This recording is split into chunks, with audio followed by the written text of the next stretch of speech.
Los expertos alertan, la primavera será dura para los alérgicos. A pesar de la sequía y las altas temperaturas, las alergias se han disparado en todo el planeta en las últimas décadas. Según la Organización Mundial de la Salud, entre el 20 y el 25% de la población mundial sufre alguna enfermedad alérgica a alimentos, medicamentos o a elementos ambientales, como el polen de algunas plantas. Doctora Isabel Fernández de Alba, alergóloga del Hospital HLA Inmaculada en Granada. Discúlpeme, buenos días. Hola, buenos días. Exacto, el grupo HLA en el Hospital Inmaculada en Granada. Buenos días a todos. Usted lo ha dicho más rápido que yo. ¿Cómo podríamos explicar para todo el mundo exactamente en qué consiste, qué es una alergia, cómo reacciona nuestro cuerpo? Vale, pues lo primero es muy sencillo, más fácil de lo que parece. La alergia simplemente es una respuesta exagerada de nuestro sistema inmune. Seguro que todo el mundo está muy atento y ha visto por la calle: fortalece tu sistema inmune, protégete contra las infecciones. Pues nuestro sistema inmune, que es nuestra defensa, cuando tenemos alergia está demasiado estimulado, nos está defendiendo de algo que es inocuo, que no tiene por qué hacernos daño. Y lo has comentado al principio, un polen, puede ser también en niños pequeños un alimento, puede ser en personas más mayores un medicamento. Nuestro sistema inmune reacciona muy, muy exagerado y eso es lo que nos hace el daño a nosotros. ¿Y por qué se produce esa reacción exagerada? Pues buenísima pregunta y seguro que todo el mundo se lo plantea. Además parece que cada vez es más, ¿no? Tenemos cada vez más alergias, cada vez conocemos a gente que se pone con más síntomas, que está más afectada. Pensamos que es una combinación de circunstancias. Por un lado tenemos una predisposición genética. Si en nuestra familia ya hay alguien que tenga alergia, vamos a tener más facilidad para desarrollar un proceso alérgico en el futuro. Esa predisposición junto con nuestro ambiente. Sabemos que cada vez hay más contaminación en el aire, tenemos nubes de polen, van cambiando los tiempos, va cambiando la temperatura de forma muy brusca. Además comemos comidas que cada vez están más modificadas o son menos naturales, por así decirlo. Entonces hay una serie de circunstancias que van ocurriendo que juntas se suman y hacen que cada vez pues tengamos más fenómenos alérgicos. Doctora, entonces las alergias se heredan. Así es un componente importante. La herencia, como digo, forma parte es uno de esos factores importantes a tener en cuenta a la hora de evaluar. Yo cuando se sienta aquí el paciente en la consulta, de las primeras cosas que pregunto es ¿quién tiene alergia en casa? ¿No? ¿O hay alguien que tenga alergia? Pero un detalle importante, que eso a lo mejor le puede resultar curioso a la gente, es que no se hereda la misma alergia como tal. Se ve aquí en pantalla cómo hacemos las pruebas. Sí. Y no, si mi hermano tiene una alergia al olivo, yo no, ese persona, si tiene un hijo, no va a tener más facilidad de tener alergia al olivo. Nos referimos a la alergia como un saco, le llamamos la condición atópica. Os sonará la atopia y todo esto. Es simplemente un global de enfermedades alérgicas en las que englobamos la dermatitis atópica, la alergia alimentaria, alergia ambiental, incluso el asma alérgico también estaría en ese paquete. ¿Y es más frecuente los casos de alergia en los países ricos? ¡Buah, qué buena pregunta! Pueden ser de nuevo varios factores. Yo creo que tenemos, gracias a Dios, más recursos, tenemos más medios para poder diagnosticarlo, tenemos tiempo para preocuparnos por ello, dedicamos a una serie de consultas, hay una especialidad específica diseñada para esto.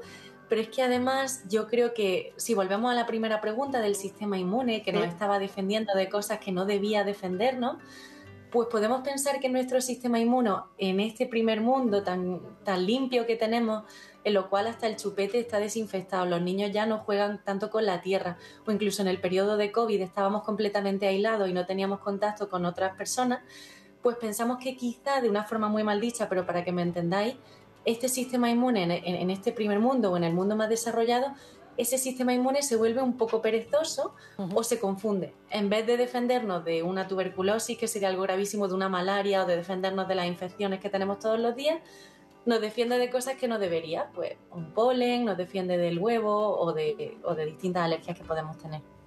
Doctora, hemos querido preguntar a algunos extremeños si ellos están notando estos días que su alergia es todavía más fuerte. Vamos a escucharlos y seguimos.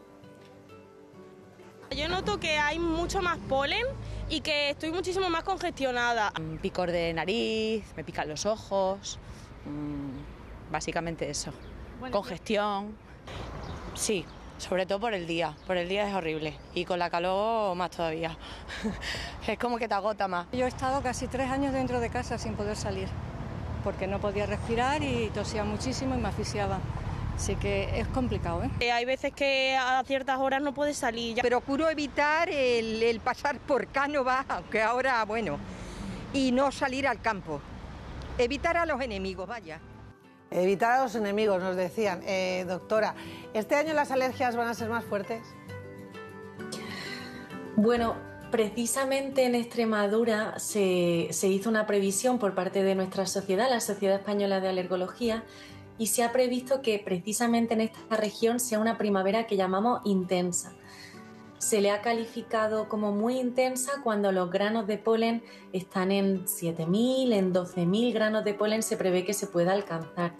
Y pensamos que ha sido por toda esta combinación tan fuerte que al principio de año, si os acordáis, teníamos unos calores extremos, luego ha llovido una barbaridad y como se ve aquí en pantalla, las gramíneas, que son estas espiguillas que están en el campo, pues florecen con plena intensidad. Si además le sumamos esa contaminación, hace que el polen que tengamos esté más estresado. No sé si esto lo vais a entender, pero es súper curioso. En el momento que lo entendáis, todo va a tener sentido. Si la planta está echando polen y ese polen además está sometido a unas circunstancias adversas, por así decirlo, el propio polen está estresado porque hay partículas diésel, hay contaminación, ese polen expresa unas proteínas de defensa en su membrana. La mala suerte es que esas proteínas son las que nos dan alergia a nosotros. O sea que, como dice la gente, están notando más síntomas de polen, más síntomas de alergia, pero es que además de que tenemos unos niveles de polen muy altos, es que encima ese polen es más agresivo. Hablando muy mal, podríamos decir que el polen ahora pues tiene más mala leche. Pues doctora, nosotras hemos querido salir también al campo a comprobar cómo está y cómo se ha puesto de agresivo el polen y la contaminación con nuestra compañera Inma Montero. Sí, abril no suele ser un buen mes para los alérgicos y este no tiene pinta de ser distinto. El tiempo que ha hecho durante el invierno y lo que llevamos de primavera ha provocado que aumenten los alérgenos transportados por el aire que causan asma, rinitis, conjuntivitis o dermatitis. Las variables meteorológicas influyen mucho además en los picos de alergia y por eso hoy hemos querido salir a la calle con uno de nuestros hombres del tiempo, Jesús Teniente. Buenos días. Muy buenas. Muy bien. Jesús, esta primavera los niveles de polen en Extremadura van a ser de los más altos del país. ¿Por qué?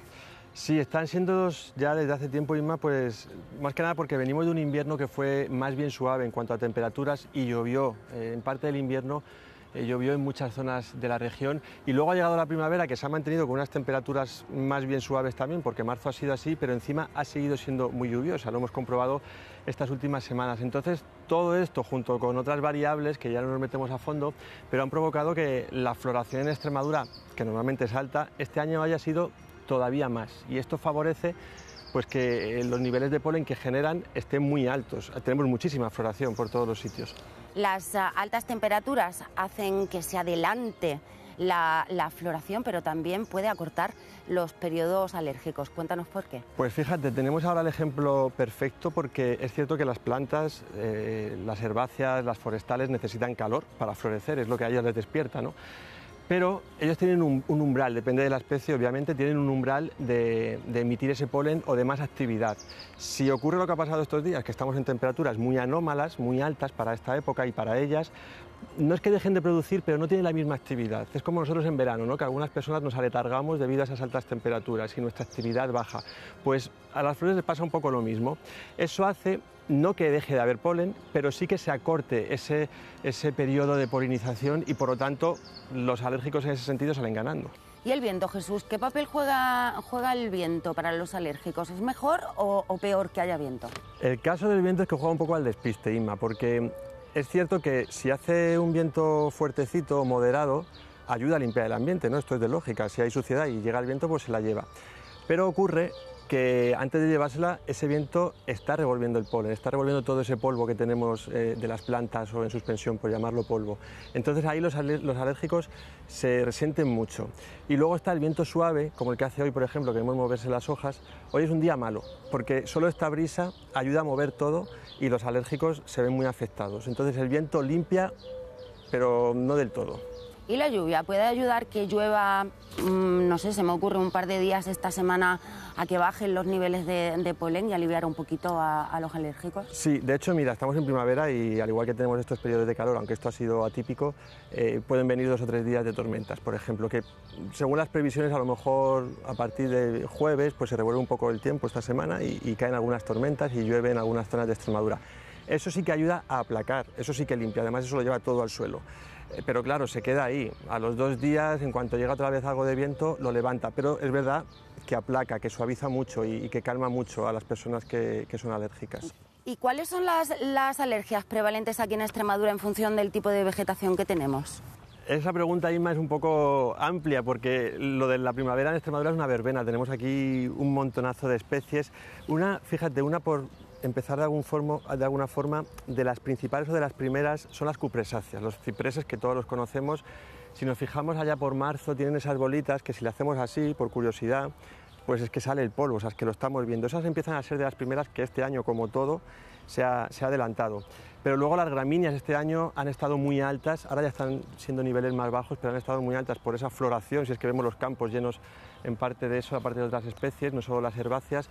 La encina, por supuesto, aquí en Extremadura, que tenemos muchísima, y la floración este año ha sido muy buena, entonces eso también genera muchos problemas y, por supuesto, que es uno de los reyes, es el olivo. El olivo está a puntito, que este año también se ha adelantado, vemos ahora las bolitas, eso se va a abrir, va a generar muchos problemas y también, por poner un ejemplo, que estamos en este parque, estamos con los plátanos de sombra que están cayendo ahora mismo a nosotros pelusa, estos están muy demonizados, piden por favor que no se pongan porque genera alergias, pero es que incluso a los que no somos alérgicos, ahora mismo, antes de venir aquí estábamos que no podíamos porque tosíamos incluso con los ojos. Cuesta respirar y genera mucha molestia en los ojos. Pues muchas gracias, Jesús. Nada. Y ya habéis escuchado, Noelia, este va a ser un mes de abril completamente explosivo para los alérgicos y eso que todavía no han florecido los olivos. Doctora, ¿cuáles son los medicamentos más eficaces para aliviar los síntomas de las personas alérgicos? ¿O lo primero que hay que hacer es evitar los parques, como nos decía antes esa vecina de Cáceres? Pues hay algunas medidas que podemos hacer que no son farmacológicas, que está al alcance de todos. Nos salía gente llevando mascarilla, que parece que no, pero desde la pandemia y antes ya los alérgicos la utilizaban. Una mascarilla nos puede ayudar muchísimo a que el polen no impacte directamente en la mucosa y que no cause tantos daños. Otra tontería, pero que puede ser muy útil, son las gafas de sol. Unas gafas de sol grandes, lo mismo. Ayudan a que el polen no contacte directamente en la conjuntiva ocular. Además, hacer unos buenos lavados nasales, que siempre tenemos el hábito de lavarnos bien la cara, pues en este mes, que hemos dicho que va a ser un poco complicado, podemos hacer el hábito de coger y lavarnos la nariz por la mañana y por la noche, con un buen suero salino o con cualquier producto que tengamos. Y ya si pasamos a las medidas farmacológicas, el fármaco estrella son los antihistamínicos. Los antihistamínicos son fármacos que, como el propio nombre dice, bloquean la histamina. Cuando llega el polen o cuando llega cualquier alérgeno a la zona donde impacta, se produce una reacción inflamatoria, como hemos dicho, exagerada, y ahí libera histamina. Entonces se bloquea muy bien con los antihistamínicos. Hay distintas marcas, hay antihistamínicos de distintas generaciones, que habrá alguien pensando, uy, es que a mí me da muchísimo sueño, yo eso no me lo puedo tomar. Bueno, pues hay algunos antihistamínicos que ya son más modernos. Los más modernos tienen la precaución de que hay que separarlo de las comidas para que sean más eficaces. Entonces, nada más, yo recomiendo tomárselo nada más al levantarse y esperarse pues media horilla para desayunar, o bien ya separarlo unas 2 horas de la cena. En pantalla se ven las distintas marcas, las más frecuentes, pero yo sí que os recomendaría acudir al alergólogo y que os personalice el tratamiento, porque además de este tratamiento farmacológico que es sintomático, yo tengo síntomas, me tomo. Pues hemos dicho que el primer escalón, el antihistamínico, y lo podemos complementar pues en función de nuestra rinitis o conjuntivitis con un spray nasal específico, eso sí, que no nos haga daño, que no sea de los sprays que generan adicción, que esos no nos gustan, no los queremos, y además tenemos unos colirios específicos con antihistamínicos. Y si ya tenemos problemas de pecho, ya empezamos a notar tos, encontramos que tenemos un poco de opresión, escuchamos pitos, o no estamos tolerando bien el ejercicio como hacíamos en otros meses, pues podemos consultar también porque tiene remedio. Podemos poner unos inhaladores que nos ayuden a respirar mejor, que no hace falta que nos quedemos el mes entero en casa como le pasaba a una paciente que habéis visto por la calle. Sí. Y en el último escalón existen unos tratamientos específicos para el paciente. Por eso animo a venir al alergólogo, porque en vez de poner tratamiento para los síntomas, podemos prevenir esa alergia o por lo menos disminuir el grado de la alergia y modificar el curso de esta enfermedad alérgica que a muchos pacientes cada vez tienen más síntomas, cada vez se alargan más en el tiempo. Entonces ponemos vacunas específicas, que el nombre mal dicho, se debería llamar inmunoterapia. Es una inmunoterapia específica para ese alérgeno que le da en esa proporción y poquito a poco lo vamos vacunando y la verdad que mejoran un montón. Desde el primer año se le quitan los síntomas de asma, son 3 años de tratamiento que yo entiendo que es un poco rollo y es largo, pero de verdad que si habláis con pacientes que estén mejor, merece la pena. Pues después de ir a una consulta del alergólogo, todas las personas que sufren esas alergias, ¿dónde van en busca de opciones que les puedan aliviar? Pues a las farmacias, María Fortuna. Así es, las farmacias es donde pueden encontrar las opciones esas personas para aliviar los síntomas de la alergia y por ello nos encontramos en la farmacia Reyes García en Don Benito, donde Marta nos va a informar y a presentar precisamente esos productos que pueden aliviar la sintomatología de las personas que sufren alergia. Buenos días, Marta, gracias por acompañarnos. Bueno, en primer lugar, entendemos que ahora en esta época esta gama de productos que vemos aquí, todos ellos para combatir los síntomas de alergia son los más demandados. Buenos días. Sí, hay distintos tipos de medicamentos para combatir esos síntomas tan molestos como la rinitis, la conjuntivitis, la secreción nasal, pero en concreto estos son los más demandados ahora mismo en farmacia. Se pueden dispensar sin receta médica y en el caso de que los pacientes necesiten un tratamiento más complejo deberían de acudir a su médico o en este caso alergólogo para un tratamiento más concreto. Bueno, de la clientela, ¿qué porcentaje podrías decir ahora mismo que son alérgicos? Y además, alérgicos a principalmente ¿qué elementos? Pues ahora mismo en Don Benito, en el sur de Extremadura, un 60% más o menos de pacientes vienen con síntomas de alergia y sobre todo a polen, a gramínea y a olivos, son los principales de la zona. Por eso que estos productos sean ahora mismo los más demandados, ¿no? Entiendo.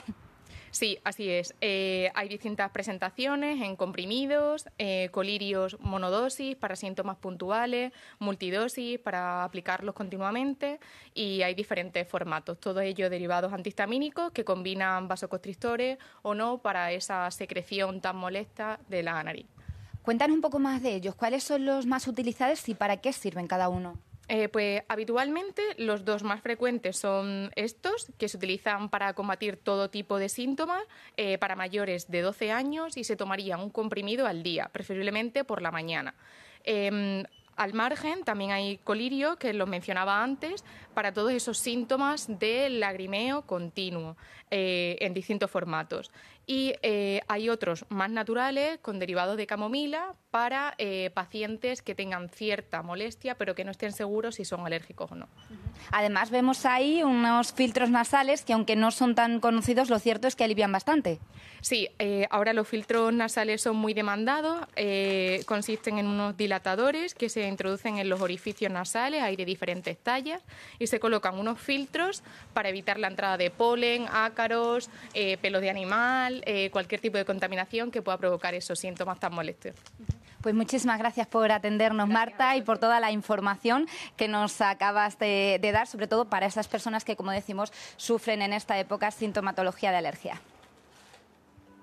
Doctora, seguimos hablando de las alergias. ¿Influyen también nuestros hábitos de vida y nuestra dieta para llegar a desarrollar una?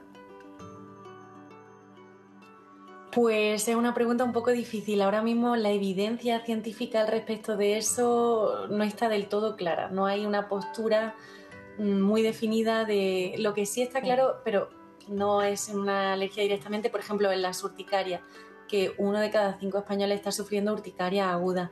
Eso sí que se relaciona con este ritmo de vida que llevamos, el estrés, el no parar. Y en cuanto a la dieta como tal que tenemos en pantalla, bueno, no hay mucha evidencia. No podemos pensar que más allá de lo que he comentado al principio, de esos alimentos que sí están tan modificados y que esas proteínas que expresa nuestra comida nos dan alergias, sobre todo como vemos aquí, frutas y verduras. Estamos sufriendo una auténtica epidemia que debería salir todos los días en las noticias, como tantísimos pacientes están teniendo problemas de alergia a las frutas, a las verduras, pero es precisamente por esa modificación que hacen en la cadena de suministro, ¿no? Como a lo mejor enceran esa fruta o la procesan de tal forma y la modifican que esos alimentos están estresados y nos expresan proteínas que a nosotros nos da alergia. Seguro que mucha gente de la que nos está viendo, por ejemplo, no puede tocar la piel del melocotón, que se ha convertido en el principal problema. Pues entonces yo recomendaría acudir al alergólogo. Tenemos diagnósticos muy específicos para estas proteínas y sobre todo tenemos tratamientos específicos que poquito a poco van resolviendo el problema. Doctora Isabel Fernández de Alba, le agradezco que nos haya atendido esta mañana. Un placer, lo que necesitéis. Buen día, adiós.